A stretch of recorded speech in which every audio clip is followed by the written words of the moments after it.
জল জীবন মিশনের আওতায় কারি কারি অর্থ খরচ করে নির্মিত পানীয় জল প্রকল্প আজ বাংলা বড়খালা বিধানসভার বড়রামপুর গ্রাম পঞ্চায়েতের পুটিছড়া গ্রামে সরকারি জল প্রকল্প থাকলেও নেই জল, নেই রক্ষণাবেক্ষণ। 4 বছর ধরে বিশুদ্ধ পানীয় জলের সংকটে ভুগছেন স্থানীয় বাসিন্দারা। অনেকের বাড়িতে পাইপলাইন বসানো হলেও জল পৌঁছায় না, আবার বহু পরিবার এখন পাইপলাইনের আওতায় আসেনি। বাধ্য হয়ে গ্রামের নারী পুরুষেরা দূর দূরান্ত খাল বিল এমনকি নর্দমারও অপরিশোধ জল সংগ্রহ করে খাচ্ছেন। এতে জলবাহিত রোগে আক্রান্ত হচ্ছে বহু মানুষ।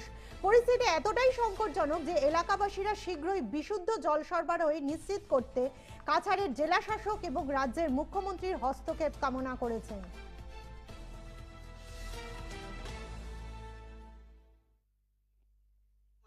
বন্ধ আমি ওইদু আইছি এখানে আবার পরে দিকে পেঁচিটা বন্ধ করে রাখা, জল পাওয়া যায় না।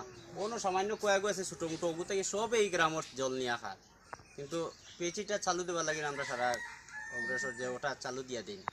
আর কে বা কার এটার আছে জানি না, এটা তো বেতন তো নিশ্চয় পাইয়া, কমিটি যে আছে এটা তো তারা নিশ্চয় বেতন পাইয়া যায়, ওটাও আর কি বুধ বাংলা আসে এটা তো জানি না, কিন্তু আজ যতদিন থেকে জল বন্ধ আছে না, পুরা জলের কোনো ঠিক আছে না, আরো কিছু এর বাদে আমরা অত দূর রাস্তা মারিয়ে গিয়ে আমরা জল 1 মাইল জায়গা গিয়ে আমরা জল আনি। আর আজ আমরা জলের কোনো একটা সুবিধা নাই।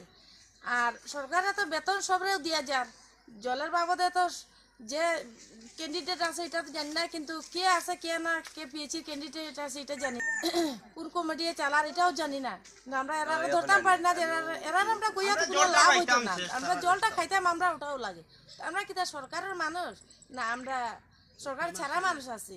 সরকারের এটা দেখবা না যে আমরা সরকারের মানুষ না, আমরা ভোট দেই কি দেই না এটা সরকার তো জানোই না, কিন্তু আমরা জল পাই না কোন কারণে? ঘরে ঘরে কল কল সরকারে তো সপ্তাহ দিল, সারারে জল দিবার জল হইলো, আমারে তো কিচ্ছু দিছে না, ফাইবও দিল না, হাইডেন দিল না। আমি কই জল লইতাম এখন পেছেলা দিমু দিমু কইয়া